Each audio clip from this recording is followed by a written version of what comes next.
Cam, what's up, dog? I hope you're ready to cook your shoulders.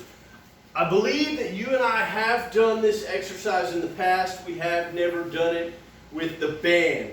So I want to show you how to get into it with the band. This is a bear blast to a walk back. So what I want to do here, and you could do this on the ground, I like to do it standing up and then fall down into it. You're going to get the feet inside the band here. Try to put them right on that instep, the inside curve of your foot, because a lot of times there's an indentation there on your shoe that's going to hold on to it a little bit better. I want to get into my bear position, and what I want to do is blast. Whoa. I moved on me. Sorry, bud. All right, what I want to do is blast out, land, stick that landing, and walk it back slowly out.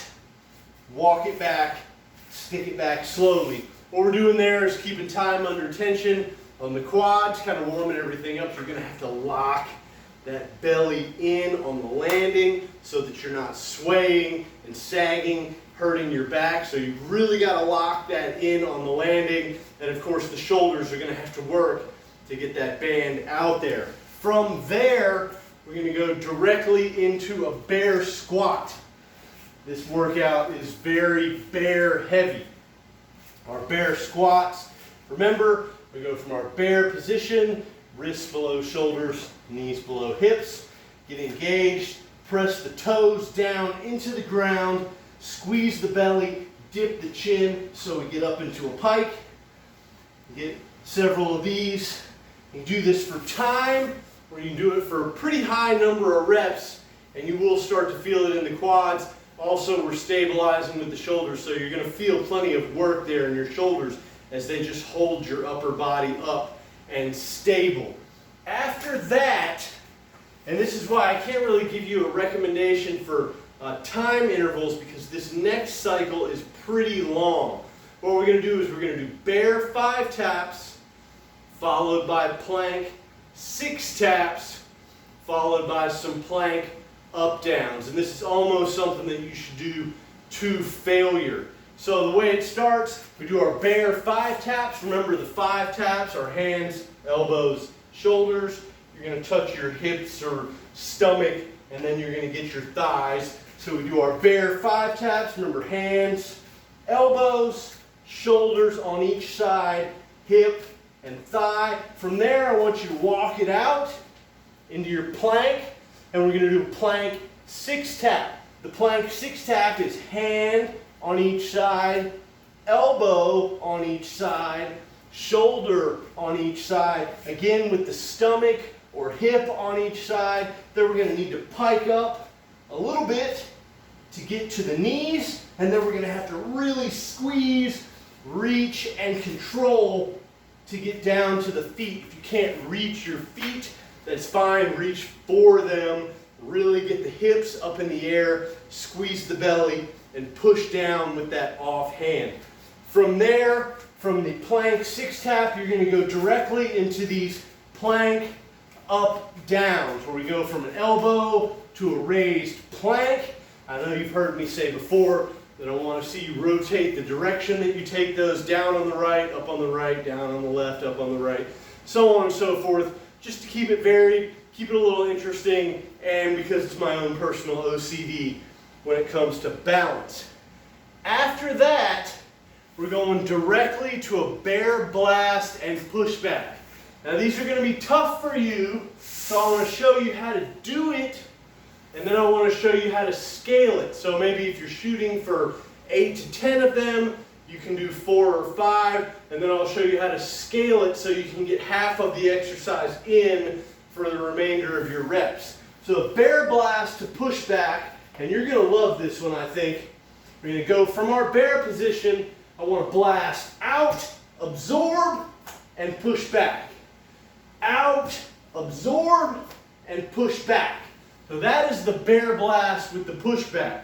Let me show you how to scale it just a little bit, so that if in the later sets you're getting a little tired, you can still get part of that exercise in. And that is just going to be out, absorb, push up, and then walk it back into the bear. Out, absorb and push up, walk it back into the bear. So that is the bear blast with the pushback, and that is how you can modify it as your shoulders and arms starts to kind of give out later in the reps or in later sets. All right, and bring this thing back. From there, we're going from a squat to a standing bicycle crunch. I'm going to go ahead and give you the little bit more advanced version of this. And the way a bicycle crunch works is I want the face forward, chin is up, elbows are out, and we're going to squeeze in the middle, elbow to knee.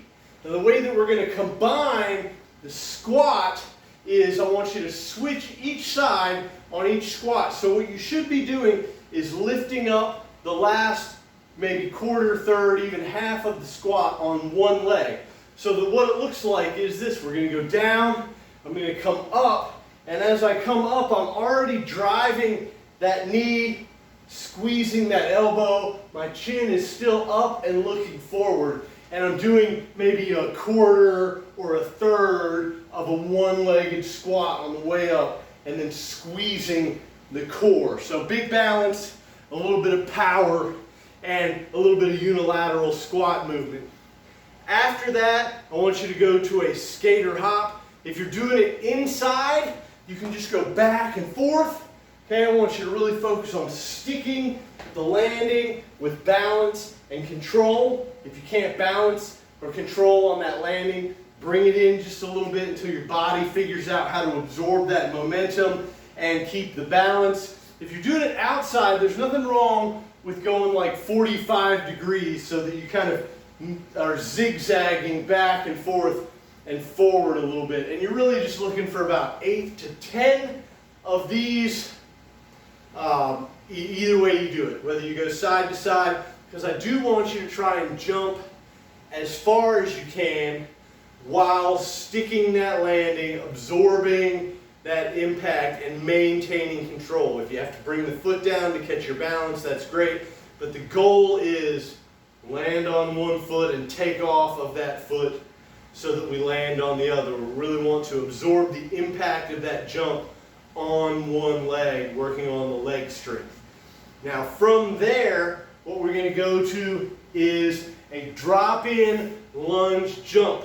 I like to really kind of bring people slowly into lunge jumps or scissor jumps because I see a lot of bad ones. So what I want you to do is start in a squat position, and what you're going to kind of do is just kind of give a little hop, get yourself airborne briefly so that you can catch yourself in this lunge jump and come up. And then we're going to switch sides.